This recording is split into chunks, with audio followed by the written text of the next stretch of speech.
We're sailing Virgin Voyages Brilliant Lady from the Port of Los Angeles for a 7-night Mexican Riviera cruise to Cabo San Lucas, Mazatlán, and Puerto Vallarta. This is our first time on Virgin Voyages. We learn the ship layout in real time, eat constantly, and try to figure out what this ship actually feels like. The layout works so well that we never really get lost. We try every reservation restaurant on board. We test the food hall that replaces the buffet, we walk the whole ship, we do Scarlet Night, and we end up having one of those cruises where a piece of bacon somehow becomes a recurring plotline. We also have one port that is a little more frustrating than expected, one that turns into a genuinely great DIY walking day, and one Puerto Vallarta excursion that teaches us a very specific lesson about booking excursions on board carefully. Is the food on Virgin Voyages actually the best we've ever had on a cruise ship? This is our full Brilliant Lady Mexican Riviera review. The ship, the food, the entertainment, the ports, and the things we're glad we learn as we go.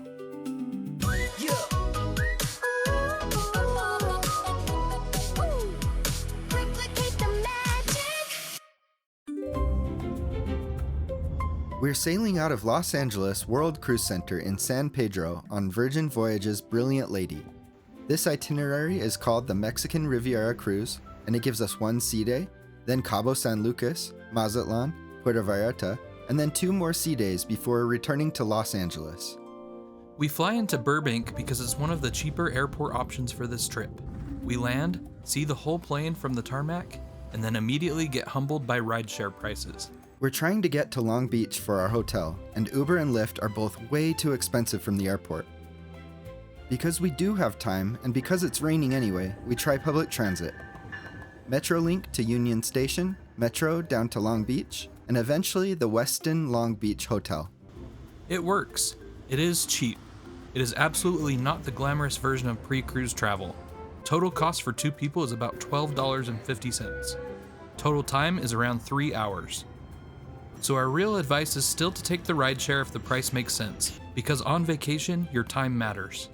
The funny twist is that once we leave the airport property, the rideshare prices drop big. Future us will probably walk a little further away from the airport, recheck the app, and then make the decision. We check into the Westin Long Beach, walk Shoreline Village and the Pike, snack with a view of the Queen Mary, and then go to Secret Island Tiki Restaurant and Lounge for dinner. It is underground, it has neon, tiki totems, thunder effects, and a live band called West of Texas. It's something we only want to share briefly because we know most of you are here to learn more about the ship. Quick transparency before we board. We paid for this cruise ourselves. Virgin gave us access to Richard's Rooftop during the voyage so we can show you what that suite level area looks like. Everything in this video is still our own opinion. The next morning, we wake up in Long Beach, look toward the harbor, and get ready for our first Virgin Voyages cruise. Brilliant Lady is Virgin Voyages' newest ship and the 4th lady ship in the fleet. Virgin's whole thing is adults-only cruising, so everyone on board is 18 or older, and the ship is built around food, nightlife, wellness, design, and flexibility instead of kid zones and a traditional main dining room. Virgin has more than 20 included eateries. There's not a traditional buffet, but we really like their alternative approach. And the first thing to know is that Virgin kind of speaks its own language. Guests are called sailors, balcony cabins are called sea terraces, excursions are shore things, your room key is the band, and instead of one classic cruise director, there's a whole happenings cast that spreads the energy out across the ship. The difference shows up fast. From the second we board, Brilliant Lady does not feel like it's built around one giant atrium where everything funnels into one place. It feels more like a boutique hotel, a music venue, a design store, a food hall, and a cruise ship, all carefully curated together. The center of the ship is the roundabout. This is where we board, and it really is the heart of the ship. From here you can move outward into the dining, shopping, bars, and entertainment. And that layout starts to make sense once you stop looking for a traditional cruise atrium and just let Virgin be Virgin. Around the roundabout, decks 6 and 7 become your core social zone. This is where we keep passing through Draft House, enjoy the calm little ritual of Grounds Club coffee, duck into High Street and the merch shops, and get little reminders that Virgin's design instincts are much more hotel than theme park.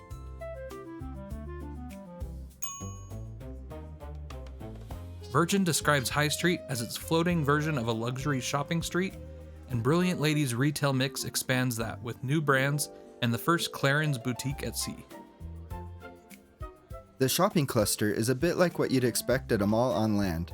You have High Street, Booty Free Shop, Necessities, the Virgin merchandise, and Clarins at sea.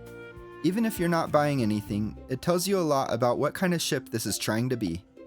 Also on these decks, you get some of the most obviously Virgin spaces. The Groupie is a private karaoke lounge, and Virgin describes it as a bookable karaoke space with private rooms, which honestly explains why it feels more like a tucked-away hangout than a public embarrassment factory. The Social Club is another one. On paper, it sounds like games and snacks, but in practice, it becomes this weirdly useful catch-all space. Arcade games, shuffleboard, trivia, free candy, quick snacks, floats, pretzels, and just a place to reset when you don't want to sit at a formal bar. Virgin even describes it as the place for games, nostalgia, and classic comfort bites, which is honestly exactly what it feels like. Then you have the performance spaces. The Manor is the nightclub and immersive venue. The Red Room is the main theater. And the Red Room is genuinely one of the smartest entertainment spaces at sea because it can change format depending on the show. We first see it set up one way for comedy, and later we see how much that room can transform. Lower down, you also pass spaces like the Casino, Squid Ink, Stubble and Groom, Dry Dock, and Eyes and Shine. Even that list says a lot. Cruise ship tattoo shop, barber, salon, and eyewear store? None of it feels accidental. And then there's the food setup, which is the real headline on this ship. Virgin replaces the usual buffet and main dining room rhythm with a bunch of distinct restaurants and casual spaces. The reservation restaurants are Extra Virgin, Pink Agave, The Wake, Gun Bay, Rojo by Razzle Dazzle, and the Test Kitchen. These are included, but they feel like the premium restaurants that would cost extra on a lot of other cruise lines. Virgin's own dining pages frame the whole concept around included chef-driven dining across more than 20 eateries with no buffet in sight. Extra Virgin is the Italian restaurant, and it ends up being both our first dinner and our last. Virgin describes it as the place for antipasti, fresh pasta, grilled meats, seafood, and affogato for dessert. Pink Agave is the Mexican restaurant, and Virgin describes it as inspired by the food scene and energy of Mexico City. The room is darker, moodier, and a little louder, and it works really well on a sea day when you want dinner to feel like a part of the night, not just the meal before the night. The Wake is the glam steak and seafood room at the aft. Virgin literally describes it as a modern twist on a mid-century chop house, and the big theatrical entrance down the staircase really does sell the mood. Gun Bay is the Korean barbecue, and Virgin is very upfront that it's supposed to be social. Shared tables, live grill, drinking game at the start, big energy. If you get a good table, it becomes one of the most memorable meals of the week. Rojo by Razzle Dazzle is exclusive to Brilliant Lady, and that is one of the easiest ways to explain why it feels especially interesting on this ship. Virgin says it reimagines the old Razzle Dazzle space around Spanish communal dining, and that's exactly the lane it stays in. Great brunch, good dinner, and one specific bacon program that keeps pulling us back. Then there's the Test Kitchen. Virgin describes it as a chef-driven tasting menu built around ingredients instead of regular dish names, and that is part of why it feels so different from everything else on the ship. It's the place where the cruise gets the most experimental. For casual food, the big hub is the Galley. Virgin calls it an elevated food hall, and that's the right way to think about it. It gives you the freedom of a buffet, but with stations and made-to-order food instead of one giant line.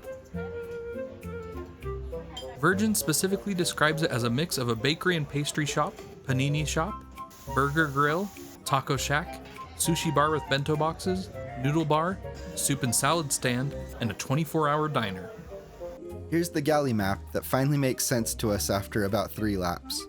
The sweet side is pastries and desserts. Well bread is the baked good corner.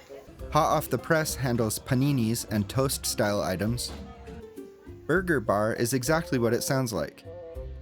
Let's Taco About It is tacos and breakfast burritos. Bento Baby is sushi and bento boxes. Noodle Around is ramen and noodles.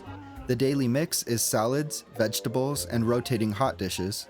Diner and Dash covers the 24-hour diner energy. Quickies is the grab and go by the entrance, which is where we found the delicious Tres Leches cake each afternoon. Pops and Bubs is the bubbly and frozen treats side, which does cost extra. And the drinks split out into Tap That Cold, Tap That Hot, Grounds Club 2, and the self-serve soda area, which matters because Coke Zero exists there and we become emotionally dependent on it faster than planned. Virgin definitely has fun with the names. After a couple meals, the whole place starts to feel less like a buffet and more like a food court that we actually know how to use. Outside the Galley, the casual places still matter. The pizza place becomes a recurring character all week. Virgin describes it as made-to-order pizza where you can customize everything from the dough to the toppings. And it really does become our default quick meal when we want something easy and reliable. The dock and dock house sit at the back of the ship and work as both food spaces and reset spaces. Virgin describes them as Mediterranean-inspired, and that tracks. They are the places where you slow down a little. Pita, dips, skewers, softer music, good wake views. The Social Club Diner handles fairground snacks and comfort food. Lick Me Tell Ice Cream is the included gelato and sorbet stop. There are ship-made flavors with vegan options. The Sun Club Cafe is the hidden one. Virgin calls it Hawaiian Asian-inspired bites in a tucked-away setting. It's a little too tucked away, so it's easy to miss. Then up top, the ship opens up. Deck 15 is the pool zone with the tune-up, B Complex, Gym and Tonic, the Galley, and Aquatic Club. Deck 16 is where the ship gets more playful, with the Athletic Club, the Net, Training Camp, the Sports Area, Cabanas, Sun Club, and more hot tubs. Deck 17 gives you the runway and the perch. Virgin's wellness pages do a good job of explaining why these areas feel different. The runway is their signature bright red jogging track, about 255 meters around. B Complex is the main fitness complex with build, burn, bike, and balance spaces. Redemption Spa includes the mudroom, salt room, sauna, steam room, hot and cold plunge pools, and the heated marble hammam benches. And the perch is that quieter outdoor deck where yoga and calm are more the point than the spectacle. The Athletic Club is probably the most instantly recognizable outdoor zone because it looks playful on purpose. Oversized daybeds, swings, seesaws, the boxing ring, the net, and all this open air space that lets you decide whether the ship feels energetic or peaceful.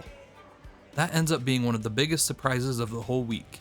Virgin can absolutely throw a party, but the ship is also built with enough separate corners that it never traps you inside one mood. And finally, the cabin. We're in a lock-it-in C-rate terrace with a partially obstructed view.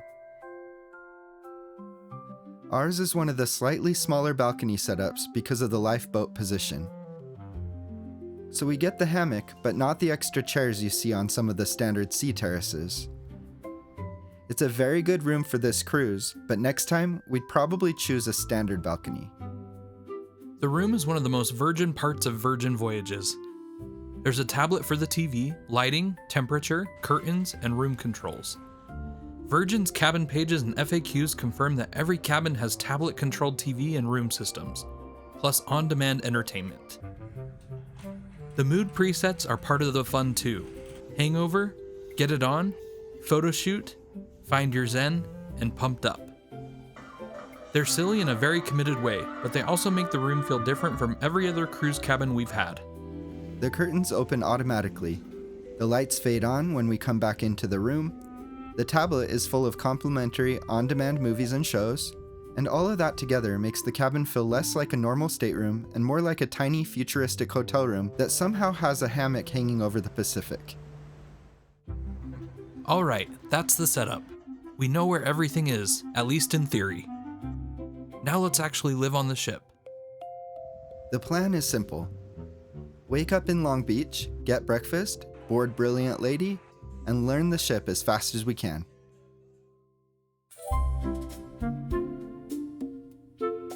We get a slow start, look out toward the ports from the hotel room, and try to spot the ship behind the buildings.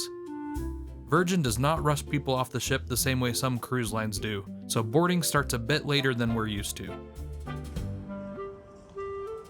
Breakfast is a few blocks away at McDonald's because sometimes vacation breakfast isn't a local organic lavender biscuit. Sometimes it's a McGriddles and a breakfast burrito, and that's completely fine. When it's time to head to the port, we compare Lyft and Uber again, and Lyft wins. It's under $22 before tip from Long Beach to the Los Angeles World Cruise Center, which feels much more reasonable than what we saw coming out of Burbank.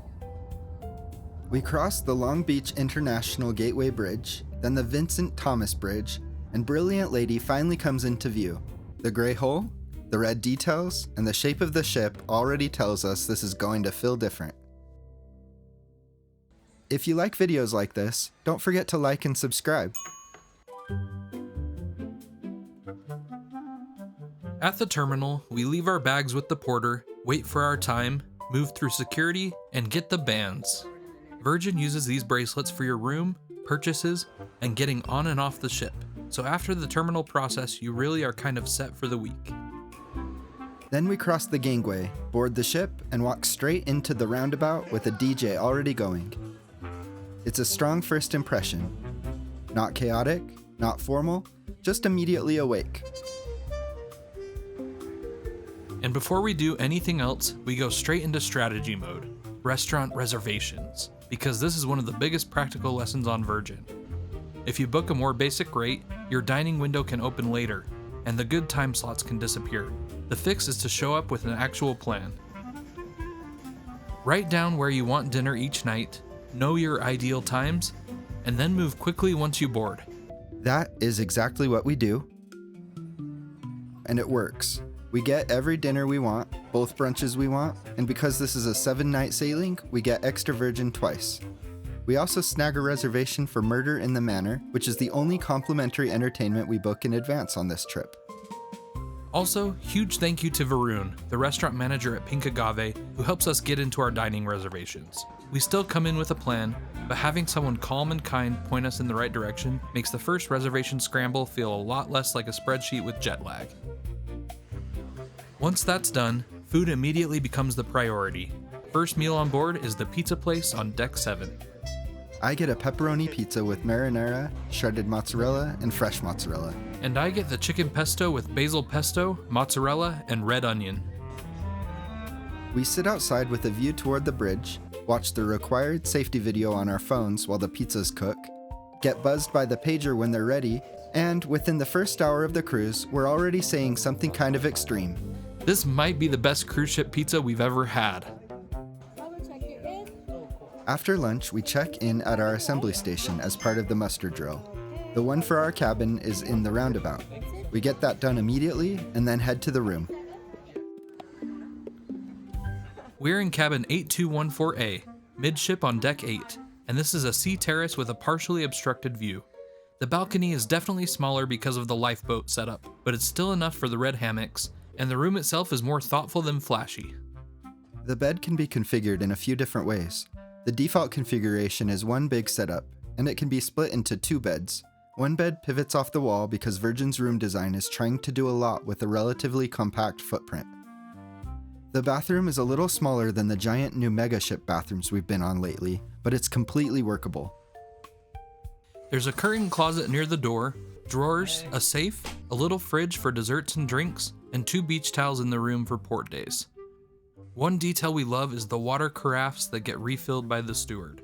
It's simple, but it feels nice. And then there's the tech. The tablet handles the lights, the curtains, the entertainment, and the room mode. It's the easiest in-room setup we've had on a cruise. The lights fade up when we come back in, the curtains can open automatically, and once we realize the movies are all complimentary, the room starts feeling even more self-contained. At this point, the room is settled enough, so it's time to go back out and see the ship. We head up to deck 15, pass quickly through the tune-up, and then we start getting the physical layout of the ship in our heads. First the pool area, then the hot tubs, then the fitness spaces. B Complex is split across two very different moods. One side is darker and more cardio forward with the spin studio. The other side is brighter and built around strength machines and free weights. It's a good reminder that Virgin really does spread the ship out by vibe. From there, we go straight to the Galley, because even though we've already eaten, we're on a cruise, so it's okay to try out all the foods. The first thing pulling us in is dessert.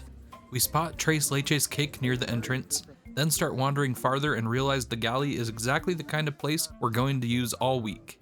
Sushi, pastries, quick bites, Coke Zero, it's all right there.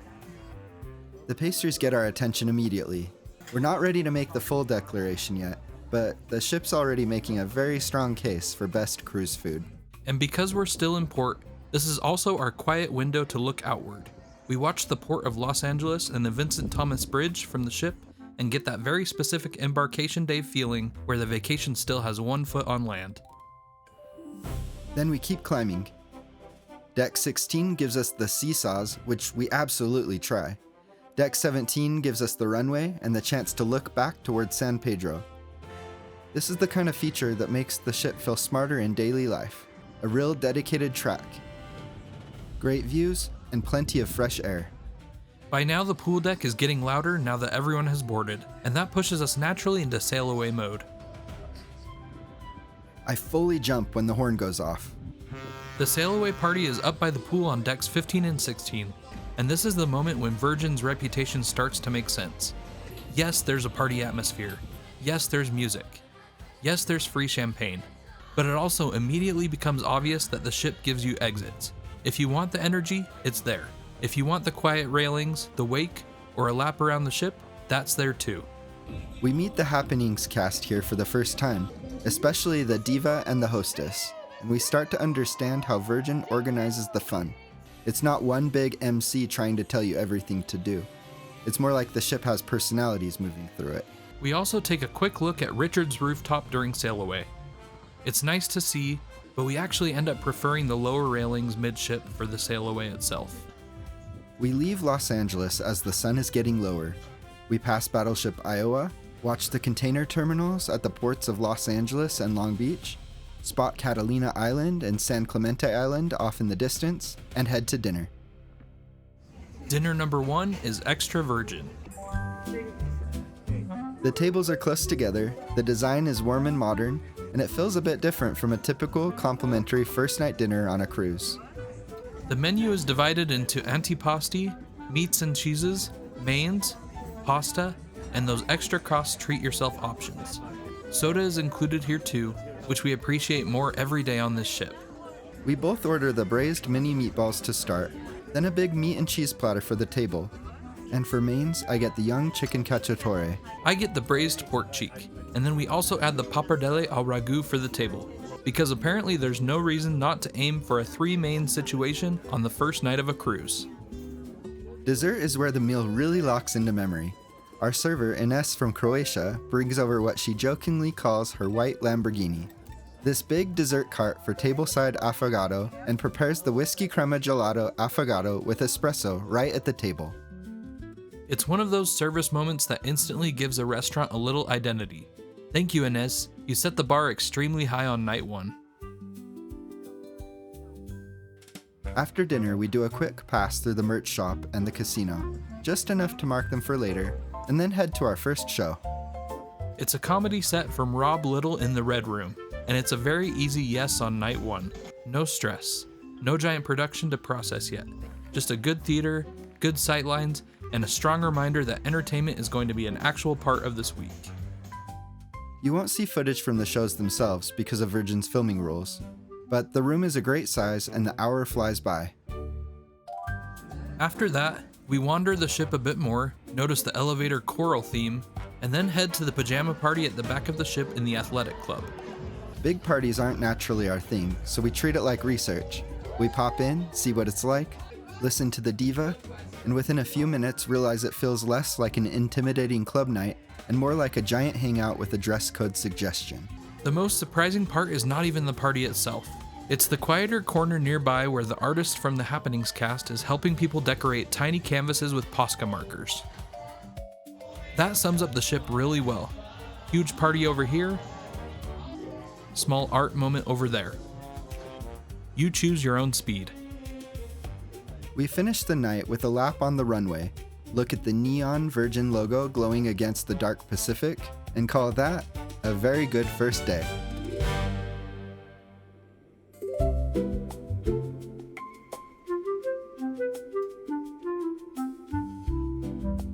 The next morning starts in one of the most Virgin ways possible.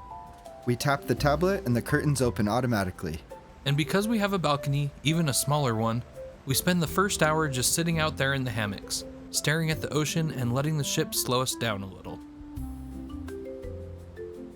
Breakfast is in the galley, and this is where the food hall rhythm starts making real sense. It's fast, it's flexible, and it fits the day. I get the avocado burrito from Let's Talk About It, and a fruit bento box from Bento Baby. I go with the chorizo burrito, and then we start noticing the other galley details more closely. Quickies by the entrance for grab-and-go snacks. Different stations for different cravings. Self-serve drinks. It's the kind of system that starts feeling obvious once you use it a couple times. Because it's a sea day, the middle of the ship and the top decks become the story. We pencil in a little hot tub time, stopping up at Richard's Rooftop again, and compare that quieter space to the main decks. There's definitely a calmer pocket up there, and the staff, especially Cynthia, Sheila, and Alex, make it feel even more welcoming. But the main decks still give you plenty of places to be, even without suite level access. What we like most is that the plan can be very simple and still feel full. Eat, explore, relax, repeat. Before lunch, we drift back to the sweet side for what is technically a snack. Dulce de leche brioche, passion fruit tart, pistachio Paris-Brest, pistachio macarons. This is not normal cruise pastry behavior. And then it's time for our first real Virgin-only show moment in the manor. The Diva Goes West.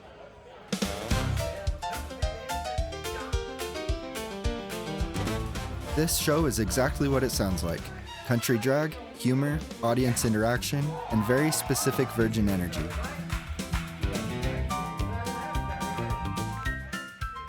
If you do not want to end up part of the show, sit further back. If you do want the full experience, lean in. After the show, we do another quick browse through the merch shops and then go back to the galley for actual lunch, because clearly the way the ship works is that you are either eating or relaxing between meals.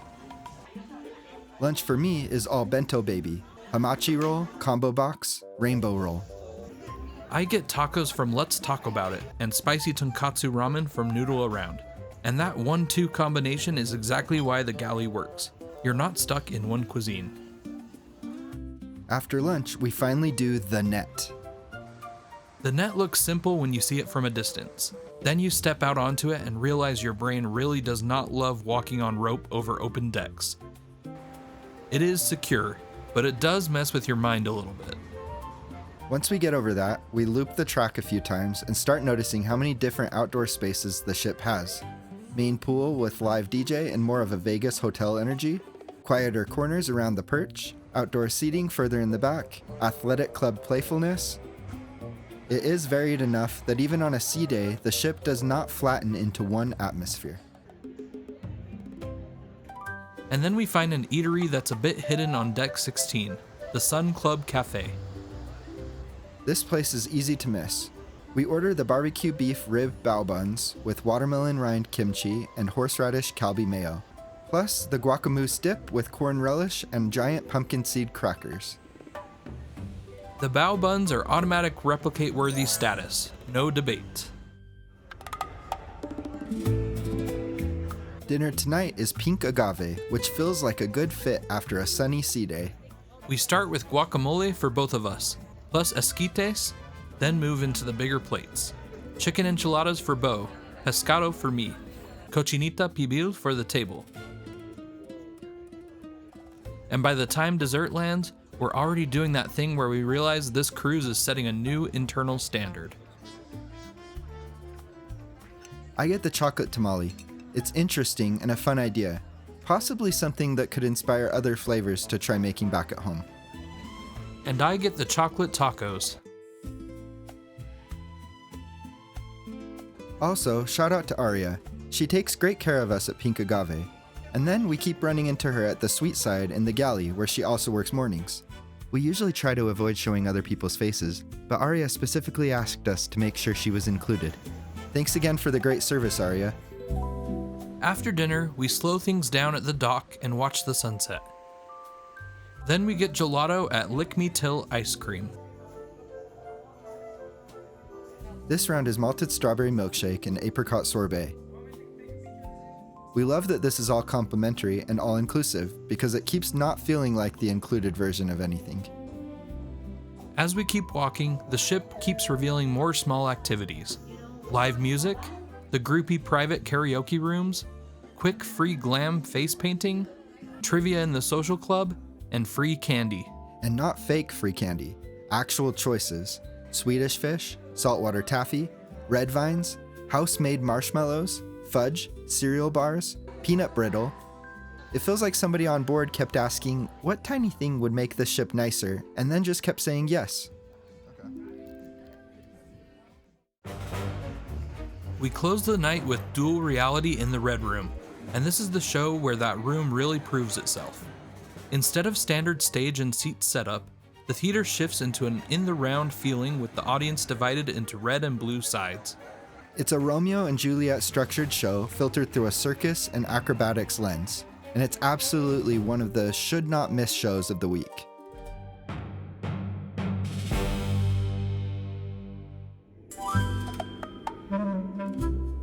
Day 3 starts with sunrise through the sea terrace and one more round of hammock time. Because we don't arrive in Cabo until 1 in the afternoon, the morning has the pace of a sea day.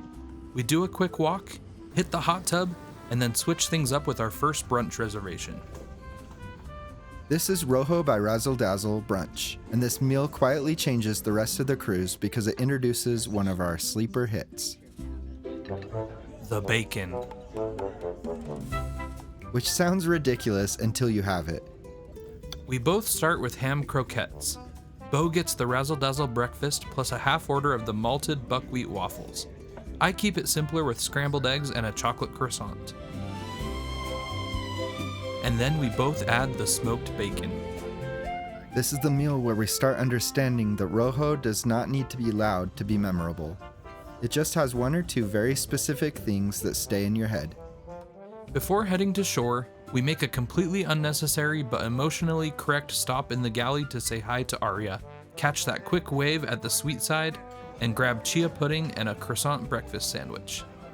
Then we go back to the room and watch Brilliant Lady approach Cabo. Virgin's Cabo Guide frames this place as a resort-heavy adventure port, and the Land's End rock formations really are the visual centerpiece of the approach.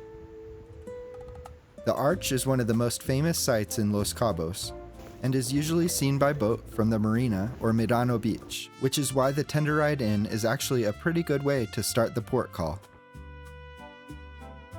Cabo is a tender port, so getting ashore takes a little planning.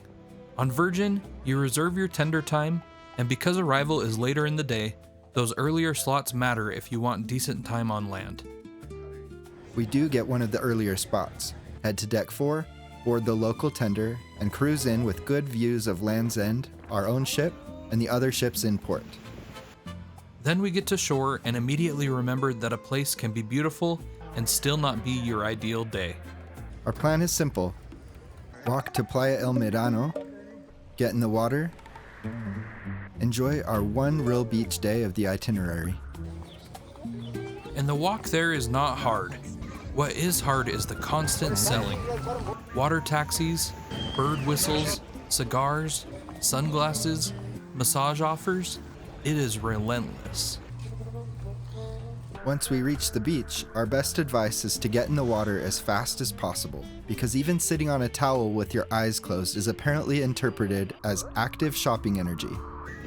We also think we're going to stay for lunch at Mango Deck and have tableside guacamole, but the second the selling continues at the table too, we kind of hit our limit. This is the point where we realize something very important about this trip. We really like our ship. So we walk 30 minutes back, catch a tender, and head back on board.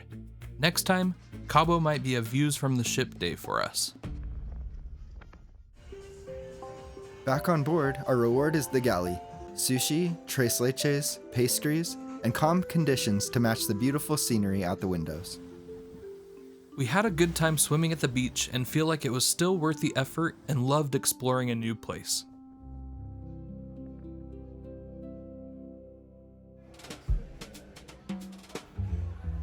Dinner tonight is the wake. I start with clam chowder. Bo gets the wedge salad. The bread arrives in that round pan with soft rolls and flaky salt. And from there the meal does what the wake seems built to do. It re-centers the day. For the mains, Sean goes steak and the salt-baked dorade. I get the herb-roasted chicken and the twice-baked potato. And then dessert pushes it all the way into one of the best dinner nights of the cruise. Apple tart tatin for me, baked Alaska for Bo, coconut dessert to share. And then as we finish, the ship pulls away from Cabo and we watch the sail away from the balcony.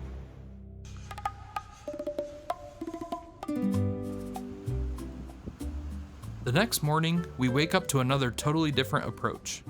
Mazatlán comes in with coastlines, islands, and the lighthouse showing itself as we get closer. Because we don't have an excursion booked, the day immediately feels more open. Breakfast is back in the Galley. We get the chia pudding and an amazing croissant breakfast sandwich with American cheese, scrambled egg, and bacon. Then there's the avocado toast and Nutella banana toast. This ship is really strong at breakfast in a way we did not fully expect. Mazatlán also gives us one of the most visually interesting port arrivals of the week because the ship docks in an industrial area. One side looks busy and modern, the other gives you this flatter landscape with smaller homes, palm trees, and a very different first impression. Once cleared, we take the shuttle through the industrial port to the city entrance, and from there the plan reveals itself. We walk the Blue Line. Mazatlán's tourist aid route literally guides cruise visitors from the terminal toward the historic center, including Plazuela Machado, the cathedral area, and onward into the city. Mazatlán's tourism materials also flag Plazuela Machado and the Cliff Diver area as key historic center stops. First stop is Plazuela Machado, and the immediate feeling is relief. After Cabo, this day feels easier, less pressure, less noise, more room to just walk. The plaza is one of the signature historic center spaces in Mazatlán, and even a quick pass through it helps the city click. The streets around it feel older, more textured, and more neighborly than the beach resort rhythm of Cabo. From there, we head toward the Cathedral Basilica of the Immaculate Conception, and this is where the day gets its strongest Rick Steves-style detour. Because the cathedral is not just pretty, it's dated to the late 19th century, with construction spanning roughly 1875 to 1899, and it really does stand out as one of the visual anchors of the historic center.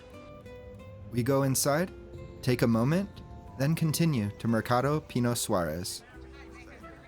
We don't have a shopping list, so the market becomes more of a quick pass and a way to keep the walking route moving. From there, we keep going all the way to the Cliff Diver area near the Sanchez Taboada Esplanade.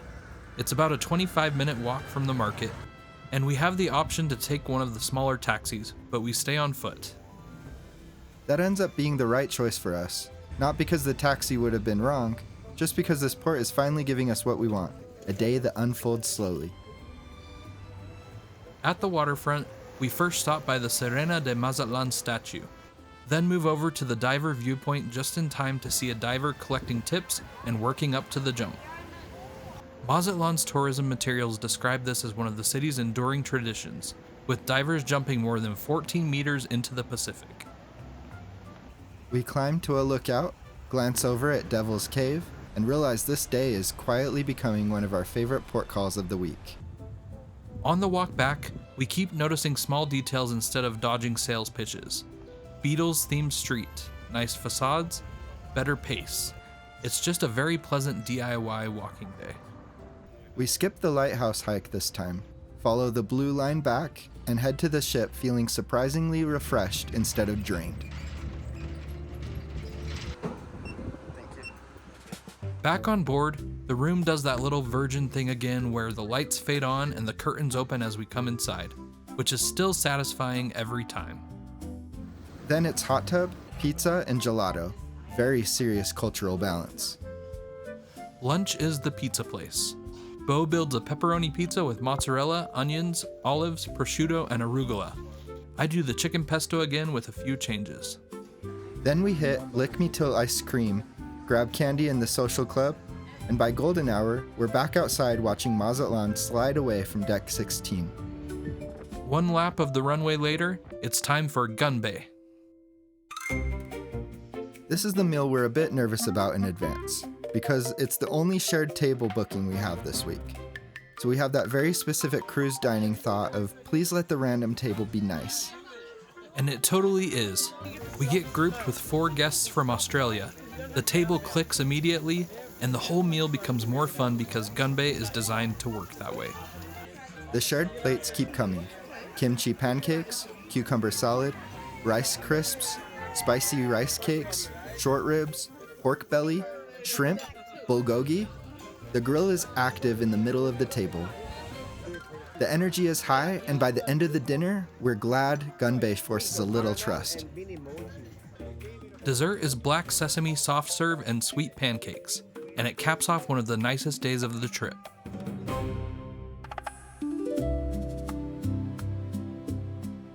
Puerto Vallarta starts with one of the best wake-up views of the cruise.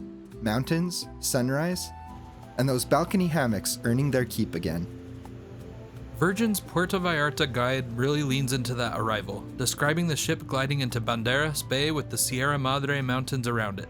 And when you wake up to that view, you get why. It feels softer and greener than the other ports on this trip. Today is also our earliest morning because we have to meet in the Red Room at 7:30 a.m. for our excursion. And this one comes with expectations. Bo has done a zipline excursion in Puerto Vallarta before, and it's still his all-time favorite zipline day. Boat ride, safari-style transfer, mules, canyons, waterfalls, water slide, huge memory. So when we book the extreme ziplining, UTV, and wind tunnel adventure, we're expecting something in that world. And this is where the lesson comes in. Same operator, different location. Completely different experience. The excursion itself is not bad. It's just not at all what we think we're booking. The bus ride out is long. There's a lot of hiking. The group is overbooked. We have about 40 people and the normal group size is 20, so there's not enough time to do everything. We skip the indoor skydiving section because the version being offered is extremely abbreviated, and there's not enough time for the full zipline and water slide sequence either. Also, no filming is allowed on this excursion, so even if it had gone perfectly, this was always going to be one of the harder days to show. The strongest practical tip here is insect repellent. Make sure to bring it along. We made it through the day without a single mosquito bite. And the second practical tip is even bigger. If you're going to book something with tight timing, book it through the ship. Our operator has enough hiccups that we're literally 10 minutes past the all aboard when we finally get back. But because we booked through Virgin, the ship waits. That alone makes the whole day feel less stressful than it otherwise could have. By the time we get back through the maze of the port, the captain is honking the horn and we're extremely ready for familiar food. So we head straight to the pizza place. No overthinking, no exploring. Just pizza and sail away views. We bring it up top, watch Puerto Vallarta drift into the distance, and spot Vedanta World and the resort stretch from the deck. We'd love to come back. We'll book the right excursion next time. Apparently a lot of other guests on this sailing do all-inclusive resort day passes in Puerto Vallarta through Resort Pass, which honestly sounds like a good future experiment. Dinner tonight is Rojo by Razzle Dazzle, and after a brunch in Cabo, we're curious what the dinner side feels like. The room still works. The menu divides into jamón, quesos, pinchos, tapas, larger plates, and desserts, and the whole thing feels more communal than formal. I get the arroz con pitu de calea, the cider braised chicken with short grain rice. And I get the grilled ribeye with chorizo piperade and charred shallots. Dessert is Basque cheesecake for Sean and arroz con leche for me. Then dinner ends and the ship moves into one of Virgin's signature events, Scarlet Night. Scarlet Night is the biggest full ship transformation of the week. Virgin treats it like a takeover. Red lights, red outfits, pop-up moments, themed performers, and a big nighttime payoff out by the pool. Virgin describes it as one of its signature parties, and that is not overselling it. We didn't quite understand how seriously people take it until we see almost everybody dressed in red. Every balcony light turns red, and all of the stateroom hallways shift color too. Octopus inflatables appear in a few places. The ship looks like it's participating in its own secret holiday. Before we go all the way into Scarlet Night mode, we have our timed reservation for Murder in the Manor. This show takes place inside the manor, and it ends up being one of the coolest entertainment concepts of the week. Virgin describes it as an 80s soaked murder mystery packed with synth pop and twists. And that's a fair summary without ruining anything. We can't film it, but we genuinely have a great time. After that, we head to the Red Room for a short Scarlet Night kickoff show and get the story framing for the whole evening. Octopus goddess, sailor myth, big romantic legend, the ship fully commits. Then it becomes a choose-your-own evening situation. We stop by karaoke with the diva in the social club, grab a pretzel with cheese sauce, see the energy building everywhere, and then finally head out to the pool deck. It's windy. Really windy, and nobody cares. The diva hosts the pool party. The crowd is all in, and even though we are very tired from the excursion, it's impossible not to appreciate how much effort goes into this event. We're up until midnight. Many people are up much later, but it feels like we got a good feel for our first Scarlet Night.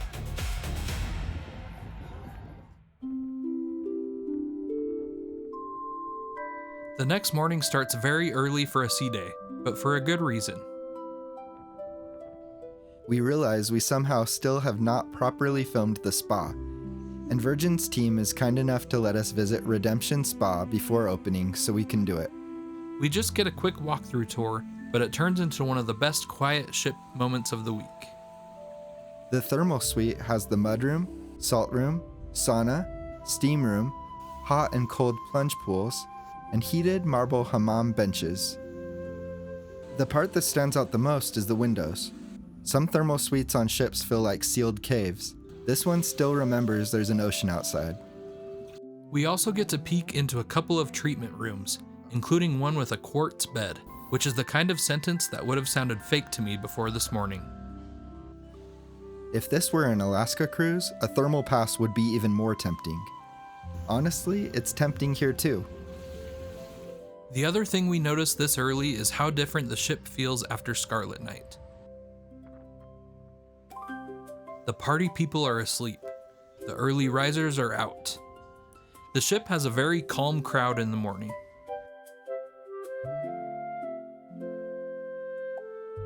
That keeps confirming one of our big takeaways.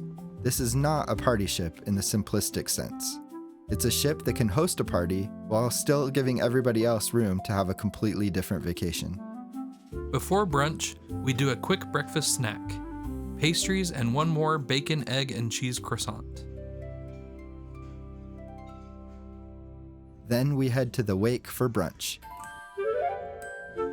This is a very strong brunch. I get clam chowder and the soft shell crab benedict. Beau gets the wedge salad and the brioche French toast with caramelized banana. We also both order the crepe cake for dessert, because cruise brunch is one of the only formats where dessert still feels like an appropriate brunch behavior. And as if the meal does not already have enough main character energy, dolphins start jumping through the wake outside the windows while we're finishing. After brunch, we do another hot tub round, relax a bit, and then eventually accept that yes, we're going to eat lunch too. Lunch is back in the galley, and by now we're bouncing between stations like we actually know what we're doing. Bento baby for gimbap and sushi. The daily mix for paella and roasted carrots. Noodle around for spicy tonkatsu ramen. The sweet side for macarons, maple bacon donuts, white chocolate brioche, and tropical meringue pastry. We pass Well Bred, which is mostly a reminder that the galley has more names than our brains have room for before dessert. The names of some of these places. Then we go back to Lick Me Till I Scream, because apparently we have made this part of every routine. Later in the afternoon, we pass a seahorse race in the roundabout, which is one of those tiny Virgin details that makes the ship feel like it's always doing something.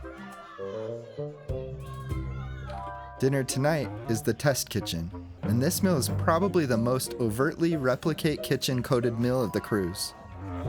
The whole room looks like a lab, and we get welcomed with a non-alcoholic palate cleanser, and then we choose from the 2 columns on the tasting menu.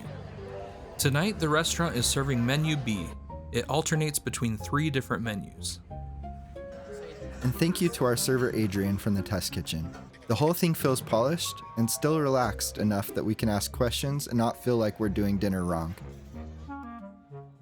The first dish is the corn and truffle setup, and this is a bit of a mind-bending one and a great introduction into molecular gastronomy. Something that looks like half a corn cob but is really this corn truffle mousse spread, plus roasted corn kernels, popcorn, and microgreens. It's weird, but tastes delicious. Next comes the smoked salmon under the cloche, which is a little too fish-forward for Beau, and therefore becomes my bonus course. Then shrimp and garlic, then lamb with eggplant, and dessert finishes with both the mango chia dish and the strawberry pistachio dessert with wasabi spiked whipped cream. That final dessert especially feels like the type of thing we immediately start mentally editing into a home version. We end the night walking the ship a bit, fully aware that tomorrow is our last full day on board.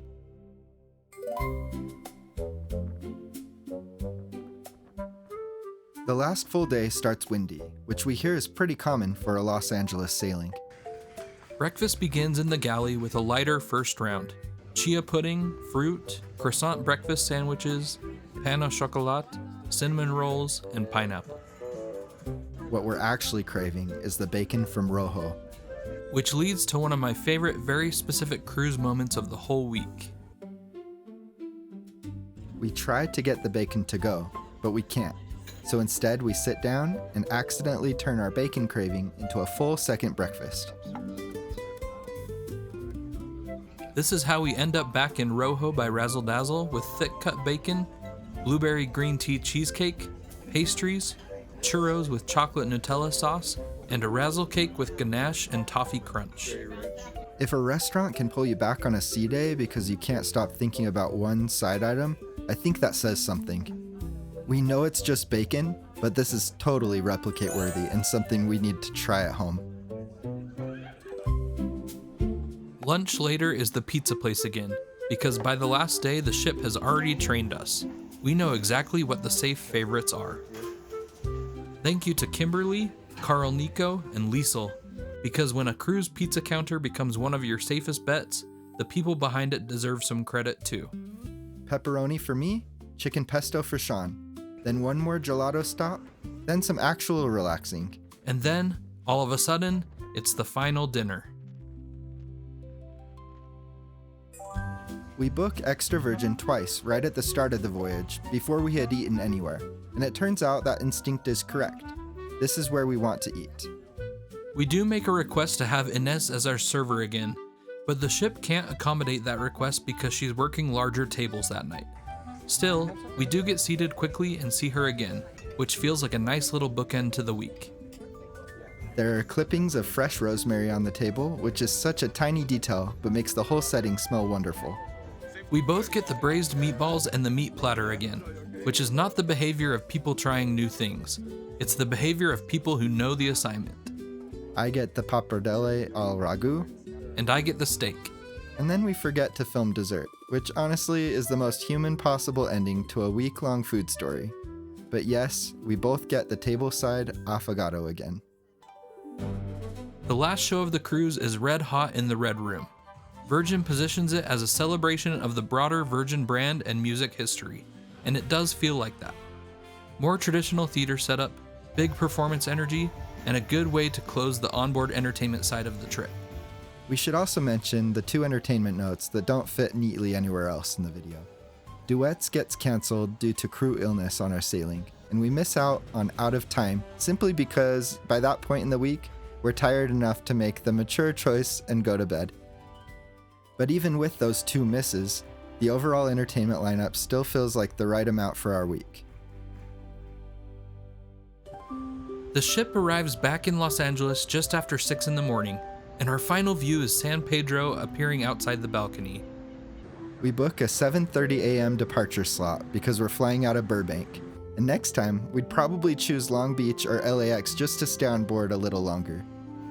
We carry our own luggage off instead of putting it out the night before, and with about an hour before departure, we do one last galley breakfast. This is where Virgin gets one last point from us. Final morning does not feel rushed and stripped down. It feels like a normal morning on the ship. So we do one more round of favorites. Bacon, egg, and American cheese croissants, avocado breakfast burrito, more pastries, enough food to skip lunch at the airport if possible. Then disembarkation starts. Our bands get scanned one last time. Facial recognition gets us back into the USA and past customs. And just like that, we're back in California. It's an easy finish to a very full week. Before we get into final takeaways, we also want to thank the people we got to meet on board. Special shout out to our YouTube subscribers Philip from California and Trisha and Dawn from Arizona. It really was great getting to know you. We hope to run into you again on a future sailing. And that's the whole week. Everyone we met on board was kind, easygoing, and respectful of each other. After a full week on Brilliant Lady, what stands out most? First, the food. We really do think this is the best overall food we've had on a cruise ship. Not just one restaurant, the whole system. Reservation dining, pizza, pastries, galley flexibility, gelato, random snacks, strong breakfast game, all of it. The second thing is the mood of the ship, because this is what we were most curious about going in. Virgin has a reputation. People hear adults only, DJs, drag, Scarlet Night, and they assume every space is trying to drag you into a party. That's not how it feels in practice. The ship can absolutely deliver energy, but it can also be peaceful, quiet, and oddly restorative. You can do Scarlet Night one evening and then sit in the sun with a ramen or coffee the next morning and feel like you're on a completely different vacation. A few planning tips from our week. First, show up on embarkation day with a dining plan already made. Don't just board and see what happens. Second, if you book a lock-it-in or more budget-friendly sea terrace, remember that some of those slightly smaller balcony cabins really do have less outdoor space. Ours is totally fine, but now we know we would pay a little bit more next time for a standard terrace. Third, book brunch too, not just dinner. Rojo brunch and the wake brunch are both worth making time for. Fourth, in Cabo, either get very intentional about your plan or be willing to go right back to the ship if the energy on shore is not your thing. Fifth, Mazatlán is a very good DIY walking port if that style fits you. The blue line takes a lot of the friction out of it, and the historic center was a much more pleasant wandering day than we expected. And sixth, if you're booking something in Puerto Vallarta with timing risks, do it through the ship. The protection matters. As for whether we'd sail Virgin Voyages again, yes, easily. And if you're enjoying this kind of honest day-by-day travel review, this is your natural spot to like the video and subscribe. We're trying to build travel videos that actually help you picture the trip, not just show you a montage or send you on your way. That's our week on Virgin Voyages Brilliant Lady from Los Angeles to Cabo, Mazatlán, and Puerto Vallarta. Thanks for coming along with us. And if you've sailed Virgin before, tell us your favorite restaurant, your favorite show, and whether the Rojo bacon got you too. We'll see you in the next one.